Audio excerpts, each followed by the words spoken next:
Hello friends, welcome back to pride trading academy. Friends, ఈ వీడియోలో మనం ఫ్యూచర్స్ యొక్క ఎనాటమీ, ఒక ఫ్యూచర్ అనేది ఏ విధంగా కన్స్ట్రక్ట్ అయి ఉంటుంది అనేది అయితే ఈ వీడియోలో మనం డీటెయిల్గా తెలుసుకుందాం అనమాట. సో ఇందులో మొదటిగా మనం ప్రతి ఫ్యూచర్ కాంట్రాక్ట్ వెనుక కూడా ఒక అండర్లయింగ్ అసెట్ అనేది అయితే ఉంటుందన్నమాట. అంటే ఈ యొక్క ఫ్యూచర్ కాంట్రాక్ట్ అనేది దేనికి సంబంధించిందో ఈ యొక్క అండర్లయింగ్ అసెట్ గురించి నేను ప్రీవియస్గా డీటెయిల్డ్ వీడియో అయితే చేయడం జరిగిందనమాట. ఒకవేళ మీరు కనుక ఆ యొక్క వీడియో చూడలేనట్టయితే పైన కార్డ్స్లో ఇస్తాను, ఒకసారి వెళ్ళి చూడండి గైస్. ఈ యొక్క ఫ్యూచర్స్ ప్రైస్ అనేది ఎప్పుడు కూడా స్పాట్ మార్కెట్లో ఉన్నటువంటి అండర్లయింగ్ అసెట్ ప్రైస్ని ఫాలో అవుతూ ఉంటుందన్నమాట. మన ఇండియాలో ట్రేడ్ అయ్యే కొన్ని మెయిన్ అండర్లయింగ్ అసెట్ గురించి అయితే ఇప్పుడు మనం చూద్దాం గైస్. సో అందులో మొదటిగా ఇండెక్స్ ఫ్యూచర్స్. సో ఈ యొక్క ఇండెక్స్ ఫ్యూచర్స్ అనేవి స్టాక్ మార్కెట్ ఇండెక్సెస్ ఏవైతే ఉంటాయో, మన ఇండెక్స్ ఉంటాయి కదా, సో వాటి మీద బేస్ అయితే ట్రేడ్ అవుతాయి అనమాట. వీటిలో ఫిజికల్ డెలివరీ అనేది మనం చేయలేం. సో కేవలం ఎప్పుడు కూడా ఇవి మనకు క్యాష్ సెటిల్మెంట్లోనే అవుతూ ఉంటాయి అనమాట. సో ఎగ్జాంపుల్కి మనకు నిఫ్టీ 50, అదేవిధంగా బ్యాంక్ నిఫ్టీ, ఫిన్ నిఫ్టీ ఇండెక్స్లు ఉన్నాయి కదా, సో అవన్నమాట. అండ్ సెకండ్ అండర్లయింగ్ అసెట్ గురించి మనం మాట్లాడుకుంటే స్టాక్ ఫ్యూచర్స్ అనమాట. ఈ యొక్క ఫ్యూచర్స్ అనేవి ఇండివిజువల్ కంపెనీ షేర్స్ ఉంటాయి కదా, స్టాక్స్, సో వాటి మీద బేస్ అయితే ట్రేడ్ అవుతాయి అనమాట. సో ఎగ్జాంపుల్కి మనకి Reliance company, TCS companies, so normal మనకు రెగ్యులర్ మార్కెట్లో స్టాక్స్ ఉంటాయి కదా, ఈ స్టాక్స్ నుంచి డెరివేట్ అయినటువంటి ఫ్యూచర్స్ అనమాట, స్టాక్ ఫ్యూచర్స్ అని అయితే మనం చెప్తాం. సో వీటి యొక్క అండర్లయింగ్ అసెట్ మనకి స్టాక్స్ అనమాట. సో ఎగ్జాంపుల్ మనకు Reliance, TCS. And third one commodity futures. ఈ యొక్క కమోడిటీ ఫ్యూచర్స్ అనేవి ఫిజికల్ ఐటమ్స్ మీద బేస్ అయి ట్రేడ్ అవుతుంటాయి అనమాట. సో ఎగ్జాంపుల్కి మనకి మెటల్స్. ఈ యొక్క మెటల్స్లో మనకు గోల్డ్ కానీ, సిల్వర్ కానీ, కాపర్, ఇవన్నీ కూడా మనకు ఫిజికల్గా రియల్ లైఫ్లో మనకు ఉన్నటువంటి మెటీరియల్స్ అనమాట. ఈ యొక్క మెటీరియల్స్ బేస్ చేసుకొని ఈ ఫ్యూచర్స్, కమోడిటీ ఫ్యూచర్స్ అనేవి ట్రేడ్ అవుతాయి అనమాట. And second one energy. ఈ ఎనర్జీ అనేది మనకు క్రూడ్ ఆయిల్ కానీ, న్యాచురల్ గ్యాస్ కానీ, అదేవిధంగా కొత్తగా మనకు ఇప్పుడు ఎలక్ట్రిసిటీ కూడా వచ్చిందనమాట. సో రియల్ లైఫ్లో ఉన్నటువంటి ఏదైతే ఫిజికల్ మెటీరియల్స్ ఉంటాయో వాటి మీద ఇవి ట్రేడ్ అవుతుంటాయి. అండ్ ఈ యొక్క కమోడిటీ ఫ్యూచర్స్లో మూడవదిగా మనకు అగ్రికల్చర్ అనమాట. ఇక్కడ మనకు కాటన్, అదేవిధంగా మెంత్ ఆయిల్ కానీ, క్రూడ్ పామ్ ఆయిల్, సో ఇలాంటి ఐటమ్స్ అన్ని ఏవైతే ఉంటాయో మనకి రియల్ లైఫ్లో వాటి మీద ఈ యొక్క ఫ్యూచర్స్ అనేవి ట్రేడ్ అవుతుంటాయి అనమాట. అంటే ఈ యొక్క కమోడిటీ ఫ్యూచర్స్కి ఇవన్నీ కూడా underlying asset. And fourth one మనకు కరెన్సీ ఫ్యూచర్స్. ఇవి కరెన్సీ ఎక్స్చేంజ్ రేట్లు ఏవైతే ఉంటాయో వాటి మీద బేస్ అయ్యి ట్రేడ్ అయ్యేటటువంటి ఫ్యూచర్స్ అనమాట. అంటే వీటి యొక్క అండర్లయింగ్ అసెట్ మనకి కరెన్సీ ఎక్స్చేంజ్ రేట్స్ అనమాట. సో ఎగ్జాంపుల్కి మనకి ఏముంటాయి, యుఎస్డి ఐఎన్ఆర్ ఉన్నాయి కదా, సో అదేవిధంగా గ్లోబల్ మార్కెట్స్లో జీబీపీ ఐఎన్ఆర్ కానీ, యూరో యూఎస్డి కానీ, సో ఇలాంటి కరెన్సీలు అనమాట. And fifth one interest rate futures. So ఇవి మన యొక్క గవర్నమెంట్ బాండ్స్ కానీ, అదేవిధంగా టీ బిల్స్ మీద బేస్ అయ్యి ట్రేడ్ అయ్యేటువంటి ఫ్యూచర్స్ అనమాట. అంటే వీటి యొక్క అండర్లయింగ్ అసెట్ మనకు గవర్నమెంట్ బాండ్స్, అదేవిధంగా టీ బిల్స్ అనమాట. సో ఫ్రెండ్స్, ఇవైతే మన ఇండియాలో మెయిన్గా ట్రేడ్ అవుతున్నటువంటి అండర్లయింగ్ అసెట్ బేస్ చేసుకున్నటువంటి ఫ్యూచర్స్ అనమాట. సో మొదటిది ఇండెక్స్ ఫ్యూచర్స్, అదేవిధంగా stock futures, and commodity futures, and currency futures, and next interest rate futures. So ఈ 5 రకాల ఫ్యూచర్స్ అనేది మన ఇండియాలో ట్రేడ్ అవుతున్నాయి అనమాట. సో వీటి యొక్క అండర్లయింగ్ అసెట్ అంటే ఏంటి కూడా ఇప్పుడు మనం తెలుసుకోవడం జరిగింది. ఇప్పుడు మనం ఒక ఫ్యూచర్ యొక్క కాంట్రాక్ట్ స్పెసిఫికేషన్స్ గురించి మనం తెలుసుకుందాం గైస్. చాలా ఇంపార్టెంట్ అనమాట ఇది. అంటే ఒక ఫ్యూచర్లో మనకి ఎటువంటి స్పెసిఫికేషన్స్ ఉంటాయి, సో అవైతే మనం ఇప్పుడు తెలుసుకోబోతున్నాం అనమాట. ట్రేడింగ్ని ఫెయిర్గా, అదేవిధంగా ఎఫిషియెంట్గా చేయడానికి ప్రతి ఫ్యూచర్ కాంట్రాక్ట్కి కూడా ఎక్స్చేంజ్ కొన్ని స్టాండర్డ్ రూల్స్ అనేది పెడుతుందన్నమాట. సో ఇవే మార్కెట్కి గేమ్ రూల్స్ లాంటివి. సో వీటిని మనం కాంట్రాక్ట్ యొక్క స్పెసిఫికేషన్స్ అని అయితే మనం చెప్తాం అనమాట. సో వీటి గురించి మనం తెలుసుకోవడం అనేది యాజ్ ఏ ట్రేడర్గా చాలా ఇంపార్టెంట్ అనమాట. ఇందులో మనకు ఫస్ట్ వచ్చేసి కాంట్రాక్ట్ లాట్ సైజ్. ఇది ఒక ఫ్యూచర్ కాంట్రాక్ట్లో ఉండే అండర్లయింగ్ అసెట్ యొక్క ఫిక్స్డ్ క్వాంటిటీ అనమాట. మీరు ఫ్యూచర్స్ని ట్రేడ్ చేసేటప్పుడు మీరు లాట్ సైజులో కానీ, లేదా దాన్ని మల్టిపుల్ ఆఫ్ లాట్స్లో మాత్రం మీరు ట్రేడ్ చేయగలుగుతారు అనమాట. అంటే ఇక్కడ మనం నార్మల్ షేర్లు కొన్నాం అనుకున్నాం, 1 షేరు, 2 షేర్లు, లేదంటే 10 షేర్లు కావాలంటే మనం కొనవచ్చు. కానీ ఫ్యూచర్స్ మార్కెట్లో అలా కుదరదు అనమాట. ఏదైతే ఎక్స్చేంజ్ స్పెసిఫిక్ క్వాంటిటీ ఒక లాట్గా ఫిక్స్ చేసిందో, సో ఆ లాట్ని మనం కొనగలుగుతాం అనమాట. ఫర్ ఎగ్జాంపుల్కి ఇక్కడ మనం ఒక lot is equal to 100 shares అనుకోండి. అంటే మనం 100 షేర్స్ మాత్రమే కొనగలుగుతాం ఒక లాట్లో. సో ఇంకా ఎక్స్ట్రా కొనాలంటే 2 లాట్లు కొనొచ్చు, లేదా 3 లాట్లు కొనొచ్చు. కానీ 150 షేర్లు, 120 షేర్లు కావాలంటే దొరకదు అనమాట మనకు ఈ యొక్క ఫ్యూచర్స్ మార్కెట్లో అయితే. సో ఎగ్జాంపుల్ మనకు ప్రజెంట్ మన యొక్క నిఫ్టీ 50 ఫ్యూచర్ కాంట్రాక్ట్ సైజ్ ప్రస్తుతానికి 75 ఉంది. ఒకవేళ నిఫ్టీ మార్కెట్ ప్రైస్ కనుక ఒక 25,000 ఉందనుకుందాం. సో ఒక 25,000 కనుక ఉంటే ఇంటూ 75 వేస్తే మనకి ఎంతైతే వాల్యూ వస్తుందో అంత కాంట్రాక్ట్ వాల్యూని మనం తక్కువ రేట్కే ఫ్యూచర్స్లో మనం ట్రేడ్ చేస్తున్నాం అనమాట. అండ్ ఫ్యూచర్స్ కాంట్రాక్ట్లో సెకండ్ స్పెసిఫికేషన్ గురించి మనం మాట్లాడుకున్నట్లయితే అది ఎక్స్పైరీ డేట్. ఈ ఎక్స్పైరీ డేట్ అనేది పర్టిక్యులర్ కాంట్రాక్ట్‌ని ట్రేడ్ చేయడానికి లాస్ట్ డేట్ అనమాట. మన ఇండియాలో ఈ యొక్క స్టాక్ ఫ్యూచర్స్ గానీ, అదేవిధంగా ఇండెక్స్ ఫ్యూచర్స్ గానీ ప్రతి నెల లాస్ట్ గురువారం అయితే ఎక్స్‌పైర్ అవుతాయనమాట. ఎక్స్‌పైరీకి ముందు ప్రతి ట్రేడర్ కూడా ఒక 3 ఆప్షన్స్ అయితే ఉంటాయి ఫ్రెండ్స్. సో అవేంటి ఇప్పుడు మనం తెలుసుకుందాం. మొదటిది వచ్చేసి ఏంటంటే ఆఫ్‌సెట్ అండ్ స్క్వేర్ ఆఫ్. ఇది జనరల్‌గా అందరికీ తెలిసిందే. అంటే ఇదేంటంటే మనం ఏదైతే కాంట్రాక్ట్ ఎంటర్ అవుతామో బై చేసినా గానీ లేదా సెల్ చేసినా గానీ పర్టిక్యులర్ కాంట్రాక్ట్‌ను. సో దాన్ని మనం ఎప్పుడైనా సరే కావాలనుకుంటే ఎగ్జిట్ అయిపోవచ్చనమాట. సో దాన్ని మనం స్క్వేర్ ఆఫ్ చేయడం అంటాం కదా! సో ఇది మనకు ఎక్స్‌పైరీ డేట్‌కి ముందే మనం ఎగ్జిట్ అయిపోతాం అనమాట. ఇది మనకు ట్రేడర్‌గా మనకున్నటువంటి మొదటి ఆప్షన్. సెకండ్ ఆప్షన్ ఏంటంటే రోల్ ఓవర్. ఈ రోల్ ఓవర్ అనేది ఏంటంటే మనం పర్టిక్యులర్ ఫ్యూచర్ కాంట్రాక్ట్ బై చేసాం అనుకుందాం ఈ నెల. సో ఈ నెల మనం అనుకున్నట్టుగా మార్కెట్ మొమెంటమ్ ఇవ్వలేదు. సో మనం అనుకున్న టార్గెట్ కూడా రాలేదు. సో బట్ ఏంటంటే మన యొక్క అజంప్షన్ అనేది సేమ్ అదే ఉంది. సో అప్పుడు మనం ఏం చేస్తాం, పొజిషన్‌ని ఇంకా హోల్డ్ చేయాలి. కానీ ఎక్స్‌పైరీ డేట్ వచ్చేసింది కదా! సో అప్పుడు ఏం చేయాలంటే ఈ ఎక్స్‌పైరీకి మనం ఎగ్జిట్ అయ్యి నెక్స్ట్ మంత్ ఎక్స్‌పైరీకి మనం సేమ్ కాంట్రాక్ట్ మనం బై చేస్తాం. సో దీన్నే మనం రోల్ ఓవర్ అంటాం. అండ్ మూడో ఆప్షన్ వచ్చేసి గో టు సెటిల్మెంట్. ఇదేంటంటే మనం ఎంటర్ అయినటువంటి పర్టిక్యులర్ ఫ్యూచర్ కాంట్రాక్ట్‌ని మనం ఎక్స్‌పైరీ డేట్ వరకు కూడా హోల్డ్ చేయడం అనమాట. సో ఇక్కడ మనకు 2 ఆప్షన్స్ ఉంటాయి. ఒకటి ఏంటి, సెటిల్మెంట్ అవుతది, లేదంటే ఫిజికల్ డెలివరీ. ఓకే. ఒకటి మనకి క్యాష్ సెటిల్మెంట్ లేదా ఫిజికల్ డెలివరీ అనమాట. పర్టిక్యులర్ ప్రొడక్ట్ రిలేటెడ్‌గా. బట్ ఫిజికల్ డెలివరీ మనకి ఎంత కావాలి, టోటల్ ఇంతకుముందు మనం చెప్పుకున్నాం కదా, contract value lot size into దాని యొక్క స్టాక్ వాల్యూ ఎంతైతే ఉందో సో టోటల్ కాంట్రాక్ట్ వాల్యూ అనేది మనం పే చేయాలన్నమాట డెలివరీ తీసుకోవాలంటే. అప్పుడు మనకు అసెట్ ఇస్తారు, ఏదైతే స్టాక్స్ కానీ ఇస్తారు, లేదంటే మనం అంతకుముందు చెప్పుకున్నటువంటి కమోడిటీ రిలేటెడ్ గోల్డ్ కానీ క్రూడ్ ఆయిల్ కానీ మనకి ఫిజికల్గా కావాలంటే మనకు పంపించేస్తారు ఇంటికి. ఓకే. సో ఇక్కడ సెటిల్మెంట్లో ఒకటి మనకు cash settlement option and next physical delivery. So friends ఇవైతే ఈ యొక్క 3 ఆప్షన్స్ యాజ్ ఏ ట్రేడర్గా ఎక్స్‌పైరీ డేట్ రిలేటెడ్‌గా మనకున్నటువంటి ఆప్షన్స్ అనమాట. ఎక్స్‌పైరీ డేట్ కన్నా ముందు మనం చేయగలిగే ఆప్షన్స్ ఏంటంటే స్క్వేర్ ఆఫ్ కానీ లేదా రోల్ ఓవర్ కానీ చేయగలుగుతాం, లేదా సెటిల్మెంట్ కన్నా సరే వెళ్ళొచ్చు అనమాట. అండ్ కాంట్రాక్ట్ స్పెసిఫికేషన్స్లో మూడోది మనకు tick size and tick value. So ఇందులో మనకు టిక్ సైజ్ అంటే ఏంటంటే ఒక కాంట్రాక్ట్లో పాసిబుల్ అయ్యే మినిమం ప్రైస్ మూవ్మెంట్ అనమాట. అంటే ఇక్కడ మనం ఒక ఫ్యూచర్ కాంట్రాక్ట్ మనం ట్రేడ్ చేస్తాం. ఇప్పుడు ఆ యొక్క ఫ్యూచర్ అనేది ఒక్కసారిగా ఎంత మూవ్ అవ్వాలి, మినిమం మూవ్మెంట్ ఎంత ఉండాలి, ఒక పైసా ఉండాలి, 2 పైసలు ఉండాలా, లేదంటే పైసా కన్నా తక్కువ ఉండాలా. సో దీన్ని మనం టిక్ వాల్యూ అంటాం. అంటే మినిమం అంత మాత్రమే మూవ్ అవుతుంది అనమాట. అంతకన్నా తక్కువ ట్రేడ్ అయితే మూవ్ అవ్వదు. దీన్నే మనం టిక్ సైజ్గా అయితే మనం చెప్పుకుంటాం అనమాట. సో ఈ టిక్ సైజ్లో యాక్చువల్గా నిఫ్టీ మన ఇండెక్స్ కానీ నిఫ్టీ 50 ఇండెక్స్ కానీ స్టాక్స్ కానీ జనరల్గా 0.05 అయితే ఉంటుంది అనమాట. అంటే ఇంత ప్రైస్ మూవ్ అవుతుంది ఒక్కసారి మూవ్ అవ్వాలనుకుంటా. అంటే ఇది మనకు 5 పైసా.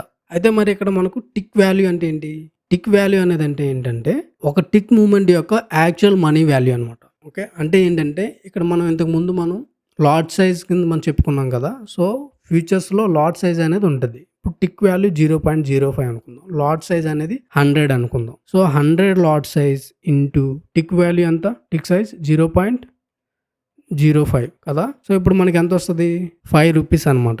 అంటే మనం కాంట్రాక్ట్ ఎంటర్ అయినప్పుడు మన యొక్క పోర్ట్ఫోలియోలో మినిమంగా ఒక కాంట్రాక్ట్ మూవ్మెంట్ అయితే మినిమం 5 రూపీస్ అనేది అప్ అండ్ డౌన్ అవుతూ ఉంటుంది అన్నమాట ఎప్పుడు కూడా. అది బేసిక్ మినిమం స్టార్టింగ్ అంత అవుతుంది. 5 రూపీస్ కన్నా తక్కువ ట్రేడ్ అనేది జరగదు అనమాట. దీన్నే మనం tick size and tick value అంటాం. ఇది ప్రతి స్టాక్ ఉంటుంది, ఫ్యూచర్స్కి ఉంటుంది, ఆప్షన్స్కి ఉంటుంది, ప్రతి ఒక్క ట్రేడింగ్ ఎలిమెంట్కి ఉండాల్సినటువంటి మెయిన్ ఆప్షన్ అనమాట ఈ యొక్క టిక్ సైజ్ అనేది, మెయిన్ స్పెసిఫికేషన్. అండ్ ఈ యొక్క ఫ్యూచర్స్ కాంట్రాక్ట్ స్పెసిఫికేషన్స్లో 4వది మనకు సెటిల్మెంట్ అనమాట.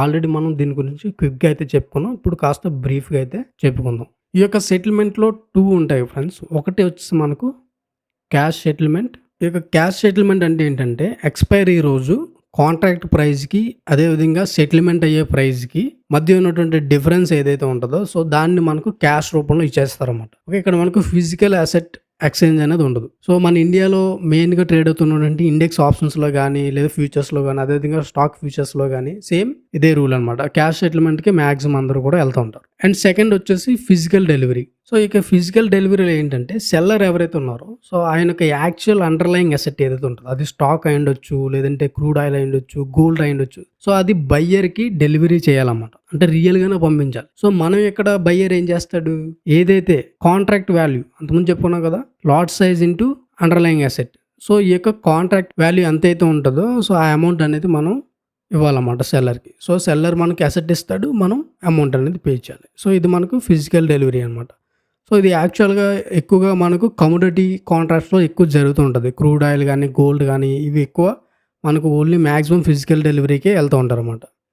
అండ్ మన ఇండియన్ స్టాక్స్ రిలేటెడ్ గానీ, ఆప్షన్స్ రిలేటెడ్ గానీ, సో ఇండెక్స్ ఫ్యూచర్స్ గానీ ఇవన్నీ ఎక్కువ క్యాష్ సెటిల్‌మెంట్‌కి వెళ్తాయి.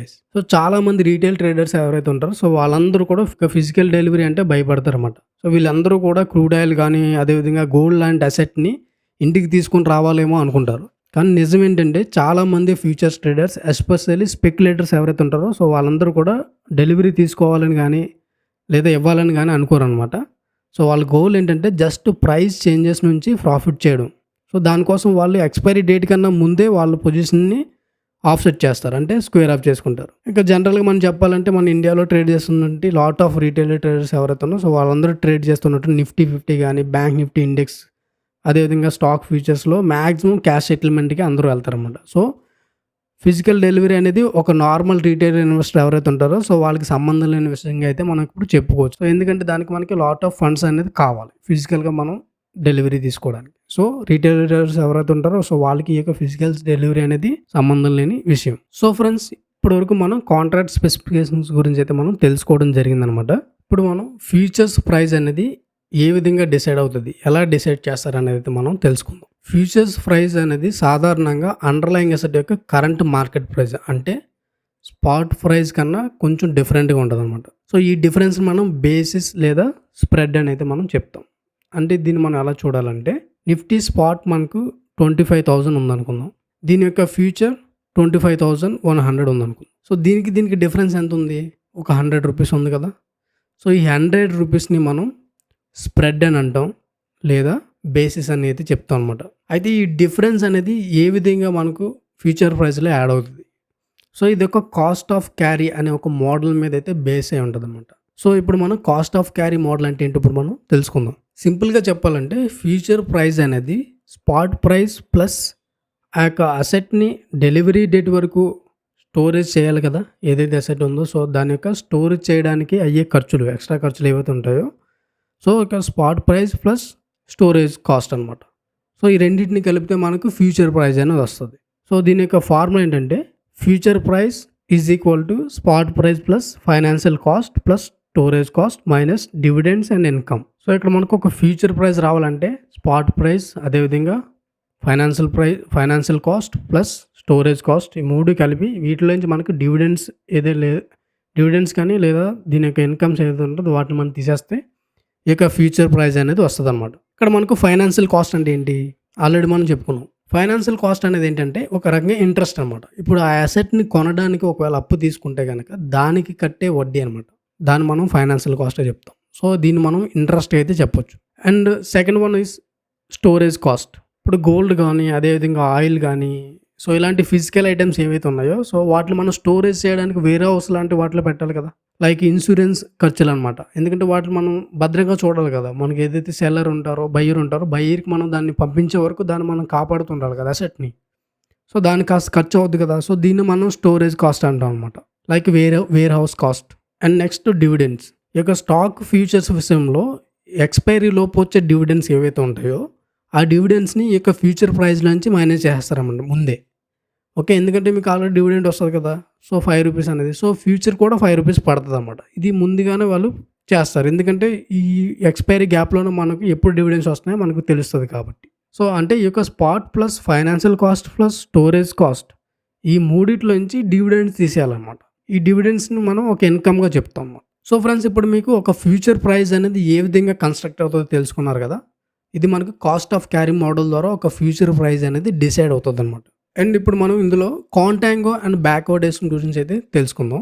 సో ఈ యొక్క కాంటాంగో బ్యాక్వర్డేషన్ అనేది ఏంటంటే ఒక ఫీచర్స్ యొక్క డిస్కౌంట్ అండ్ ప్రీమియం లాంటిదనమాట. ఈ యొక్క కాంటాంగో అండ్ బ్యాక్వర్డ్ గురించి నేను ఆల్రెడీ ప్రీవియస్‌గా ఒక డీటెయిల్ వీడియో అయితే చేయడం జరిగిందనమాట. ఒకవేళ మీరు గనుక ఆ వీడియో చూడలేనట్లయితే పైన కార్డ్‌లో ఇస్తాను. ఒకసారి వెళ్లి చెక్ చేయండి గైస్.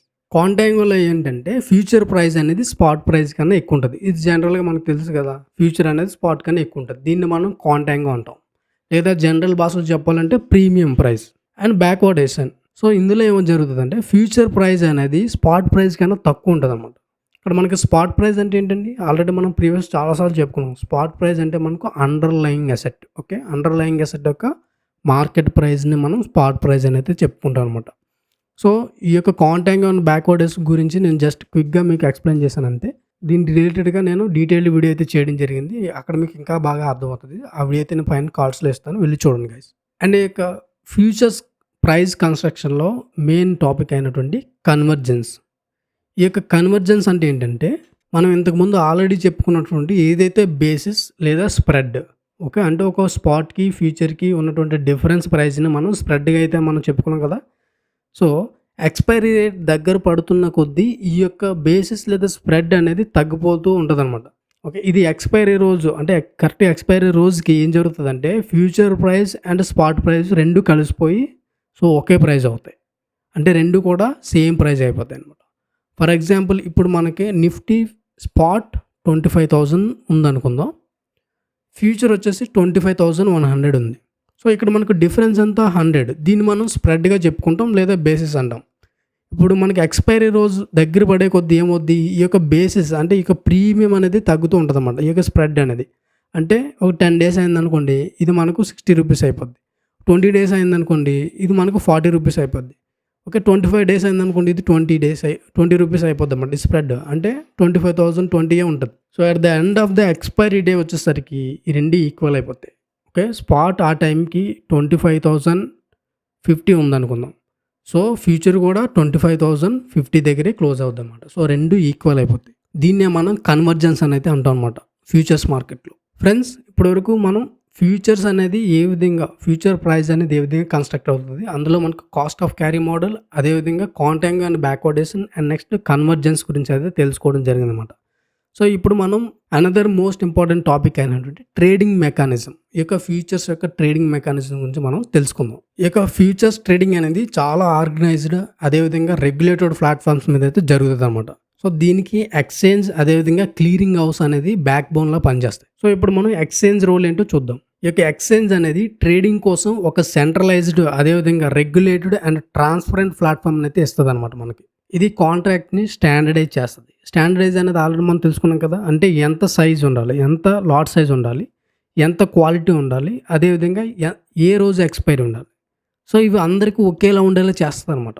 సో అందుకే అందరూ కూడా ఒకే టైప్ ఆఫ్ కాంట్రాక్ట్ అనేది ట్రేడ్ చేస్తారు, అంటే ఇన్స్ట్రుమెంట్ అనేది ట్రేడ్ చేస్తారు అనమాట. సో అందరికీ సేమ్ రూల్స్ అనేది ఉంటాయి, సేమ్ క్వాంటిటీ తీసుకుంటారు. సో దీనివల్ల ఏమవుతుందంటే లిక్విడిటీ అనేది పెరుగుతుంది అనమాట. అంటే మనం ఏ టైంలో అయినా సరే మనం ఈజీగా ట్రేడ్ చేయగలుగుతాం. మన కాంట్రాక్ట్ వద్దనుకుంది మనం అమ్మేయగలుగుతాం. ఎందుకంటే అవతల పర్సన్ కూడా ఒక లాట్లోనే కొనుక్కున్నవాడు. నాకు ఒక లాట్ వద్దు, అందులో సగం ఏంటి అవ్వదు కదా. సో ఎవరికైనా ఒకటే రూల్స్ వర్తిస్తాయి కాబట్టి సో మనకి సింపుల్గా ట్రేడింగ్ అనేది అయిపోద్ది అనమాట. అండ్ సెకండ్ వన్ వచ్చి మనకి క్లియరింగ్ హౌస్ రోల్ అనమాట. ఈ యొక్క ట్రేడింగ్ మెకానిజంలో సెకండ్ రోల్ ఎవరికి ఉంటుందండి, క్లియరింగ్ హౌస్ రోల్. సో ఈ యొక్క క్లియరింగ్ హౌస్ రోల్ అనేది రిస్క్ మేనేజ్మెంట్లో చాలా ఇంపార్టెంట్ అనమాట. ఇది ప్రతి ట్రేడర్ కూడా ఒక కౌంటర్ పార్టీగా యాక్ట్ చేస్తుంది. అంటే ఇది ఒక సెల్లర్కి బయ్యర్ గాను, అదేవిధంగా ఒక బయ్యర్కి సెల్లర్కి గాను ఉంటుంది అనమాట. సో ఆ టైం వచ్చినప్పుడు మారుతూ ఉంటుంది. సో అంటే ఫర్ ఎగ్జాంపుల్ ఏంటంటే మనం సెల్ చేస్తామంటే వేరే పర్సన్ బై చేస్తున్నాడు అని మనం అనుకుంటాం. అంటే ఒక మన బయ్యర్గా మనం ఉంటే వేరే పర్సన్ నుంచి మనం తీసుకున్నాం. సో కాకపోతే ఇక్కడ ఏం జరుగుతుందంటే మధ్యలో క్లియరింగ్ హౌస్ ఉంటుంది. మనం బై చేయాలంటే క్లియరింగ్ హౌస్ అనేది మనకు సెల్ చేస్తుంది. అదేవిధంగా సెల్లర్కి క్లియరింగ్ హౌస్ అనేది పేమెంట్ అనేది ఇస్తుంది అనమాట. సో ఈ విధంగా క్లియరింగ్ హౌస్ అనేది ఒక బయ్యర్కి సెల్లర్కి ఒక మీడియేటర్కి అయితే ఒక బ్రోకర్లో అయితే వర్క్ చేస్తుంది అనమాట. సో దీనివల్ల ఏమవుతుందంటే అవతల వ్యక్తి అనేది మనల్ని డిఫాల్ట్ చేయడానికి అవకాశం ఉండదు. ఎందుకంటే ఇక్కడ మనకు గ్యారంటీర్ క్లియరింగ్ హౌస్ అన్నమాట. సో ఇక్కడ ఈ యొక్క క్లియరింగ్ హౌస్ అనేది మన యొక్క ట్రేడ్ సెటిల్మెంట్కి ఒక గ్యారంటీ అయితే ఇస్తుంది అనమాట. సో ఫ్రెండ్స్, అర్థమైంది కదా ఈ యొక్క ఫ్యూచర్స్ ట్రేడింగ్ మెకానిజం అనేది ఏ విధంగా వర్క్ అవుద్దో. ఒకటి మనకి ఎక్స్చేంజ్ రోల్ ఇందులో మెయిన్ రోల్ ప్లే చేస్తుంది. అదేవిధంగా క్లియరింగ్ హౌస్ కూడా మెయిన్ రోల్ అనేది ప్లే చేస్తుంది అనమాట. ఇక్కడ మనకు మేజర్ ఎక్స్చేంజ్ ఏమున్నాయండి, మనకు national stock exchange, okay, NSE ఉంది మనకు. సో ఈ యొక్క నేషనల్ స్టాక్ ఎక్స్చేంజ్ మన ఎక్స్చేంజ్ ఏదైతే ఉందో ఇది వరల్డ్లోనే బిగ్గెస్ట్ డెరివేటివ్ ఎక్స్చేంజ్ అండి. ఈక్విటీ డెరివేటివ్స్, అదేవిధంగా index derivatives, stock futures, currency derivatives and కొన్ని కమోడిటీ డెరివేటివ్స్ కూడా మన యొక్క ఎన్ఎస్సిలో అయితే ట్రేడ్ అవుతాయి అనమాట. అండ్ నెక్స్ట్ ఎక్స్చేంజ్ మన దగ్గర ఉంది ఏంటి, మల్టీ కమోడిటీ ఎక్స్చేంజ్, ఎంసీఎక్స్. ఇది India's biggest commodity derivatives exchange అండి. ఇక్కడ మనకు బులియన్ అంటే మనకు గోల్డ్, సిల్వర్ ట్రేడ్ అవుతాయి. అదేవిధంగా బేస్ మెటల్స్లో మనకు కాపర్ ట్రేడ్ అవుతూ ఉంటాయి. And next energy, crude oil లాంటివి ట్రేడ్ అవుతుంటాయి. కొత్తగా మనకు ఎలక్ట్రిసిటీ కూడా వచ్చిందన్నమాట ట్రేడింగ్కి, కరెంట్.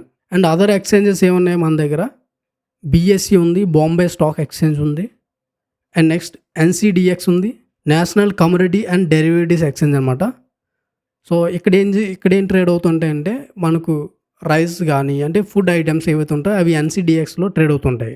సో ఫ్రెండ్స్, ఇంతవరకు మీకు క్లియర్గా అర్థమైంది అనుకుంటున్నాను. ఈ వీడియోలో మనం ఫ్యూచర్స్ రిలేటెడ్గా ఏదైతే అండర్లయింగ్ అసెట్ ఉంటుందో డిఫరెంట్ ఇండెక్స్ ఫ్యూచర్స్ గురించి కానీ, స్టాక్ ఫ్యూచర్స్ అండర్లయింగ్ అసెట్ కానీ, commodity futures and currency futures and interest rate futures యొక్క అండర్లయింగ్ అసెట్ గురించి మనం తెలుసుకున్నాం.